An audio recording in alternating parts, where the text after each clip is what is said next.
तो जय हिंद एवरीवन। तो नमस्ते, प्रणाम, राम राम, अस्सलाम वालेकुम, सत श्री अकाल, what ever you feel connected with. तो देखिए, दुनिया को जिसका डर था वही होना शुरू हो गया है। रूस ने यूक्रेन पे हमला करना शुरू कर दिया है और यूक्रेन के सपोर्ट में अमेरिका और नाटो खड़ी हो रही है और अमेरिका ने अपना बॉम्बर भी भेजना शुरू कर दिया है। Fire and explosions have been heard here and in the second city of Kharkiv shortly after the Russian President Vladimir Putin announced the move in an unscheduled TV address. He said that Russia would bring in troops. He told Ukrainian troops to lay down arms and go home.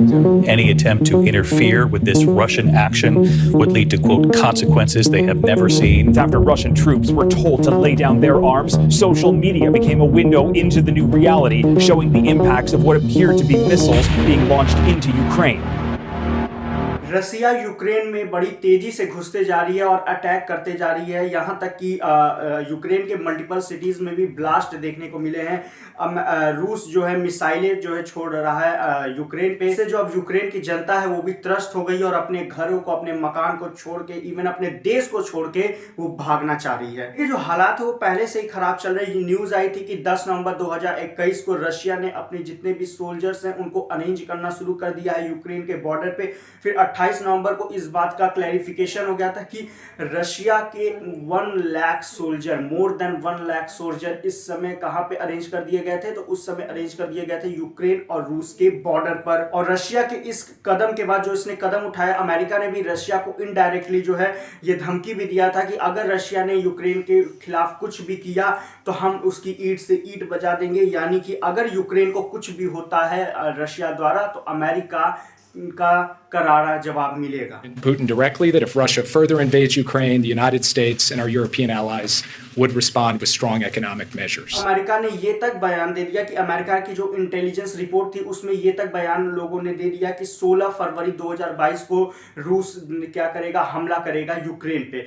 और जब ये बात रूस तक पहुंची तो रूस ने 16 फरवरी, जबकि उस दिन वो यूक्रेन पे हमला करना चाहता था, बट जब उसने अमेरिका की ये चीज़ें सुनी, अमेरिका की ये दलीलें सुनी कि अमेरिका तो बढ़ चढ़ के बोल रहा है कि 16 फरवरी को रूस हमला करेगा, तो रूस ने क्या किया, अमेरिका का लोगों के सामने मजाक बनाने के लिए, पूरी दुनिया में अमेरिका की खिल्ली उड़ाने के लिए 16 फरवरी 2022 को अपनी सेना को पीछे लेने लगा, जिससे कि पूरी दुनिया में अमेरिका का एक मजाक बन गया। देखिए, जबकि रशिया ने अपने सैनिक को इसलिए पीछे हटाया था क्योंकि चाइना ने रिक्वेस्ट किया था रशिया में, क्योंकि चाइना क्या इस समय बीजिंग ओलंपिक चल रहा है, तो चाइना ने ये रिक्वेस्ट किया था कि जब मेरा बीजिंग ओलंपिक खत्म हो जाएगा उसके बाद आपको जो भी कदम उठाने हैं तो आप वो कदम उठा सकते हैं। तो 20 फरवरी 2022 को बीजिंग का ओलंपिक का आखिरी दिन था और 20 फरवरी 2022 के बाद अगला दिन यानी 21 फरवरी 2022 को रूस ने ऑफिशियली ये ऐलान कर दिया कि हम यूक्रेन पे हमला करने जा रहे हैं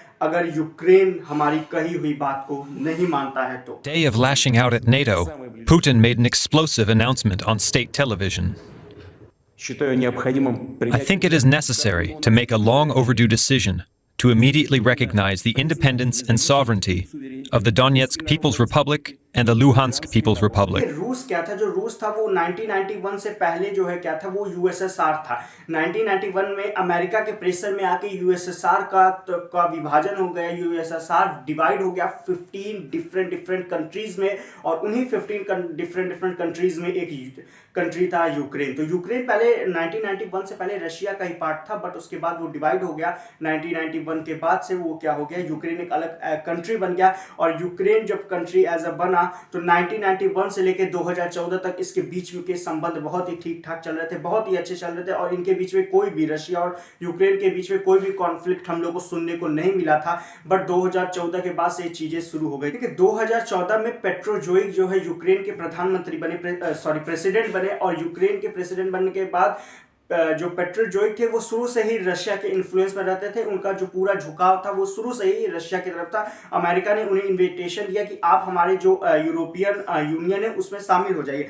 यूरोपियन यूनियन में जो भी देश शामिल होता है उसको अमेरिका तुरंत जो है क्या होता है, नाटो में जो है शामिल कर देता है। और अगर कोई भी व्यक्ति कंट्री नाटो में शामिल हो गया तो उसमें बड़ी प्रॉब्लम ये हो जाती है कि अगर नाटो के किसी भी सदस्य को कोई भी हमला करता है तो पूरे नाटो के 30 के 30 देश मिलके उस सदस्य को मारेंगे। अभी नाटो में टोटल 30 देश हैं, तो अगर नाटो के किसी भी देश पे कोई भी कंट्री हमला करती है तो नाटो उस के सभी मेंबर मिलके उसको मारेंगे। तो यहाँ पे थोड़ा रशिया का सर दर्द बन गया था कि कहीं यूक्रेन जाके यूरोपियन यूनियन में शामिल ना हो जाए। तो जो पेट्रोजोइक थे वो तो रशिया के साथ है, तो पेट्रोजोइक ने इनका अमेरिका के जो इन्विटेशन है उसकी पूरी तरह खारिज कर दिया, जिसके कारण यूक्रेन में जनता का विद्रोह हो गया, जनता ने विरोध करना शुरू कर दिया पेट्रोजोइक का। जनता ने उन्हें रशिया का दलाल वगैरह वगैरह नाम में दिए, उनको वगैरह वगैरह टाइटल्स दिए ताकि वो क्या कर सके, यूरोपियन यूनियन में शामिल हो सके। बट क्या हुआ, पेट्रोजोइक ऐसा नहीं किए तो उन पे बड़ा विरोध होने लगा, उनके घर जला दिए गए, उनको लोग मारने के लिए सड़कों पर उतर आए, जिसके कारण पेट्रोजोइक को अपने फैमिली के साथ भागना पड़ा रशिया में।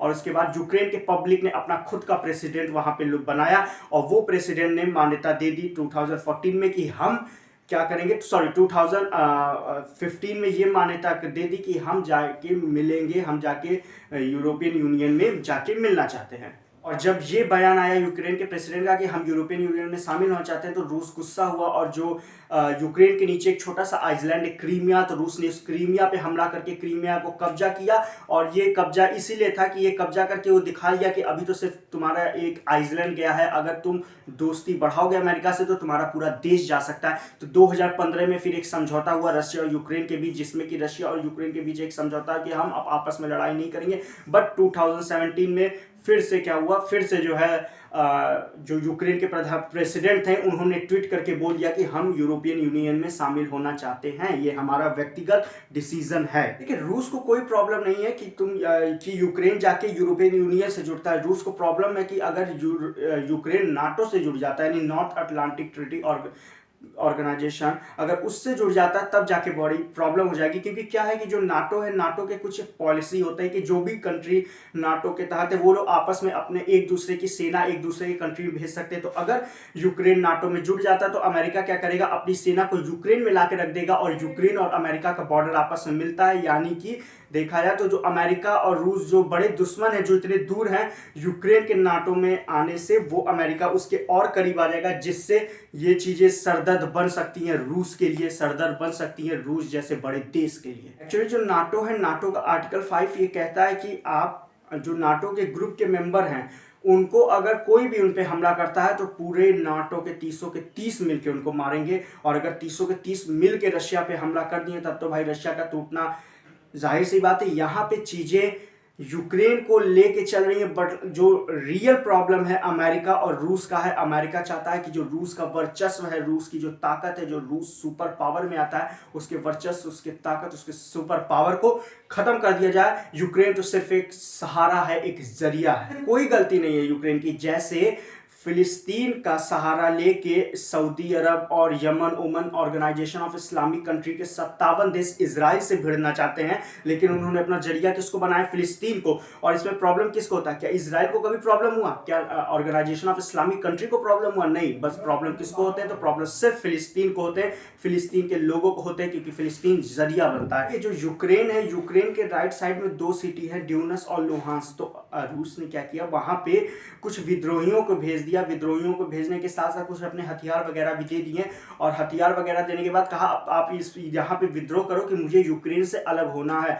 और यहाँ पे विद्रोह चलने लगा कि हमें यहाँ से यूक्रेन से अलग होना। तब तक तुरंत जो है रशिया ने अपने पूरे जो सोल्जर्स वगैरह हैं उनको जाके लुहांस्क और डोनेट्स्क में क्या कर दिया, खड़ा कर दिया कि हम यहाँ पे इनकी मदद करने आए। क्योंकि देखिए, अगर कोई भी जो यूएनओ है, जो हमारे यूएनओ, जैसे हमारे यहाँ क्या होता है कि हमें कोई भी केस वगैरह होती है, कहीं लड़ाई झगड़ा होता है तो हम लोग सुप्रीम कोर्ट जाते हैं, हाई कोर्ट जाते हैं। उसी तरह पूरी दुनिया में अगर किसी देश के बीच में लड़ाई होती है तो देश का न्यायालय, जो देश का कोर्ट होता है, वो क्या होता है, यूएनओ होता है। यूएनओ के आर्टिकल 7 के तहत ये साफ साफ लिखा है कि कोई भी कंट्री किसी दूसरे कंट्री पे हमला नहीं कर सकती, उसको कब्जा नहीं कर सकती। लेकिन हाँ, आर्टिकल 7 के ए में ये भी लिखा गया कि अगर कोई कंट्री है उसमें से कोई राज्य अलग होना चाहता है, तो अगर वो राज्य अपने किसी पड़ोसी देश से मदद मांगना चाह रहा है या मदद लेना चाह रहा है तो पड़ोसी देश उसकी मदद कर सकता है। तो रशिया ने क्या किया, वहाँ पे लुहांस्क और डोनेट्स्क में क्या किया, विद्रोहियों को भेजा, वहाँ पे अपना प्रेसिडेंट बनवाया और उनके प्रधानमंत्रियों से ये लेटर लिखवाया रूस को कि हमें क्या है, मदद की जरूरत है, हमारे पे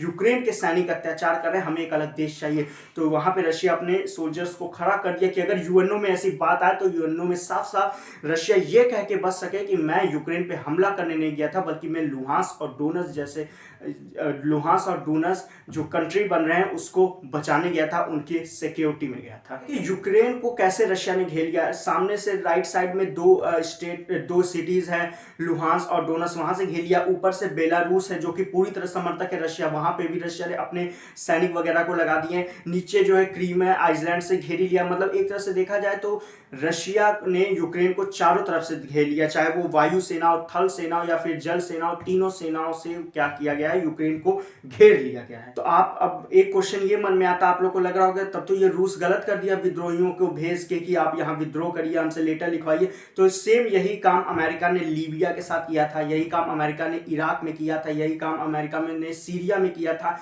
यही काम अमेरिका ने मिस्र में किया था, यही काम अमेरिका ने वियतनाम में किया था। जब उसने नॉर्थ और साउथ वियतनाम को तोड़ा था, उस समय हो ची मिन वहां के प्रेसिडेंट थे, 27 करोड़ बम फेंके गए थे वियतनाम पे, 27 करोड़ बम फेंके गए थे। तब वहां पे तो कोई नहीं आया बोलने गलत है, मतलब कि तुम करो तो रासलीला, हम करे तो कैरेक्टर ढीला। रही बात यूएनओ की, तो यूएनओ सिर्फ तमाशा है। यूएनओ में कोई भी केस जाता है तो कभी आज तक सॉल्व नहीं हुआ। कश्मीर का मुद्दा देख लीजिए, यूएनओ में अभी तक अटका हुआ है। फिलिस्तीन इजराइल का मुद्दा देख लीजिए, यूएनओ में अभी तक अटका हुआ है। सीरिया का मुद्दा देख लीजिए, यूएनओ में अभी तक अटका हुआ है। और आप जाएंगे तो साउथ अमेरिका में दो देश हैं, साउथ अमेरिका में दो देश है, चिली और अर्जेंटीना, इनके बीच में विवाद हुआ है। अभी तक ये यूएनओ में क्या हुआ है, अटका हुआ है। यूएनओ के जो इस समय प्रमुख अध्यक्ष हैं एंटोनियो गुटेरेस, वो सिर्फ तमाशा बन के रह गए हैं पूरी दुनिया में। यहाँ रूस गलत क्यों नहीं है, यहाँ रूस इसलिए गलत नहीं क्योंकि कोई भी व्यक्ति सबसे पहले अपनी सीमा सुरक्षा देता है, अपने देश की सुरक्षा देखता है। जो यूक्रेन, जो रूस के गोद से ही निकला, जब रूस 1991 में टूटा था, यूक्रेन निकला था, तो यूक्रेन गरीब देशों के रूप में उभर के आया था, लेकिन रूस ने उसको हर चीज की मदद की, इकोनॉमिकली मदद की, वहां के लोगों को खाना पीना हर चीज की मदद की गई। उनके यहाँ जो भी इंडस्ट्री वगैरह है उस सब की भी स्थापना किसने कराई, तो वो सब की भी स्टेब्लिशमेंट हमारी रूस ने कराई। रूस ने उनको, उनके मिलिट्री वालों को, उनके सोल्जर्स को ट्रेनिंग दी। आज भी यूक्रेन में 80% हथियार रूस से बनते हैं। तो मतलब अगर आप रूस के गोद से बैठ के उतर के किसी ऐसे के गोद में जा रहे हैं जो रूस का सबसे बड़ा राइवल है, तो आग तो लगती है। रूस का एक सीधा सा फंडा है कि तुम मुझसे नफरत करो, मुझे कोई फर्क नहीं पड़ता, लेकिन अगर तुम मेरे दुश्मन से मोहब्बत करो तब तकलीफ होगी। देखिए, भारत पर भी अमेरिका दबाव बना रहा है क्योंकि भारत भी 2 साल के लिए यूएनओ का अस्थायी अध्यक्ष यानी टेम्पोररी अध्यक्ष बना हुआ है, तो वो अपने विचार व्यक्त कर सकता है। तो यूएनओ ने क्या किया, अमेरिका ने दबाव बना रहा है अमेरिका भारत पे कि आप भी क्या करिए, यहाँ पे यूक्रेन का साथ दे दिए। लेकिन इस समय अमेरिका एक इंडिया एक न्यूट्रल बिहेवियर को शो कर रहा है क्योंकि भारत को पता है कि हमें अमेरिका की भी जरूरत है, रूस की भी जरूरत है। साथ ही साथ अमेरिका, चाइना और यूएई जो ऑर्गेनाइजेशन ऑफ इस्लामिक कंट्री के देश है, वो भी अभी तक न्यूट्रल है, स्टेबल है, मतलब वो भी अभी तक अमेरिका का साथ नहीं दिए, वो भी अभी तक यूक्रेन का साथ नहीं दिए। इंडिया को तो समझ सकते हैं कि इंडिया का सिद्धांत है, उसकी अपनी एक आइडियोलॉजी है गुट निरपेक्षता, कि हम किसी भी ग्रुप में नहीं पड़ेंगे, जहां हमें सही लगे हम वहीं सही करेंगे।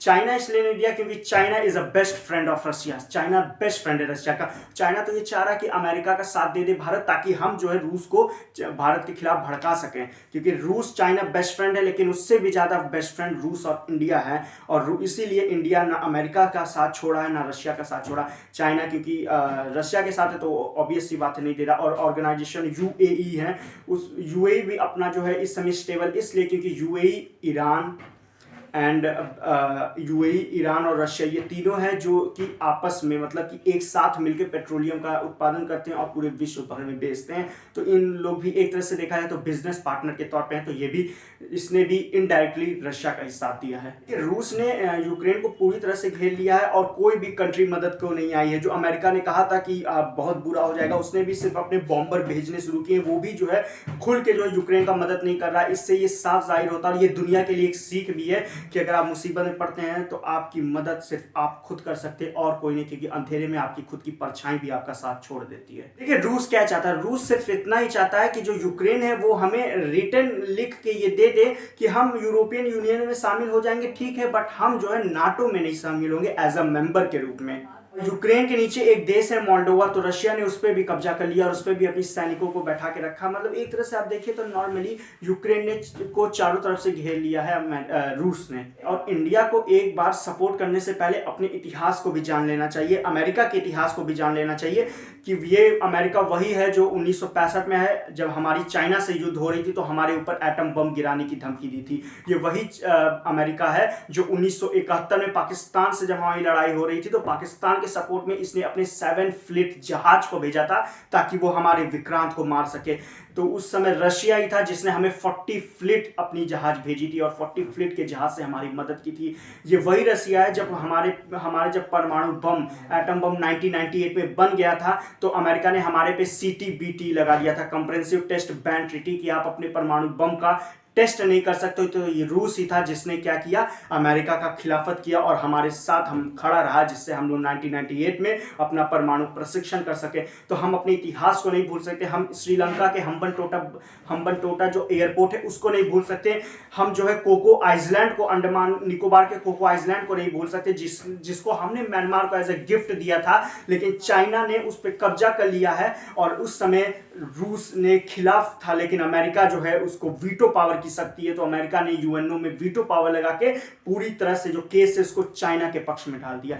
तो हम यहाँ पे रूस का तो साथ एकदम नहीं छोड़ सकते, लेकिन अमेरिका के भी हाथ को हमें पकड़े रहना है, क्योंकि अमेरिका से भी हमें बहुत कुछ लेना देना बाकी है। तो यूक्रेन को भी ये चीजें समझनी चाहिए कि हम अपने दोस्त बदल सकते हैं, अपने पड़ोसी नहीं बदल सकते। और कोई भी व्यक्ति ये नहीं चाहेगा कि उसका पड़ोसी उसके दुश्मन को अपने घरों में पनाह दे।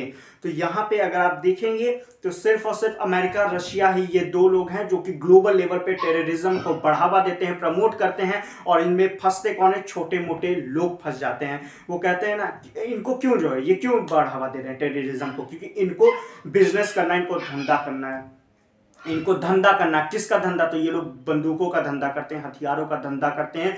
तो अगर हथियार को इनको बेचना है तो इनको कहीं ना कहीं तो लड़ाई लगवानी ही पड़ेगी ना। वो कहते हैं ना कि अगर आपको कोई अंधेरे का डर दिखा रहा है, इसका मतलब वो आपको टॉर्च बेचना चाह रहा है। तो यही थी यूक्रेन, रशिया और अमेरिका की कहानी। अमेरिका और रशिया के बीच में बेचारे बहुत सारे देश पिसाए हैं, जिसमें यूक्रेन का भी नाम अब आज शामिल हो गया है।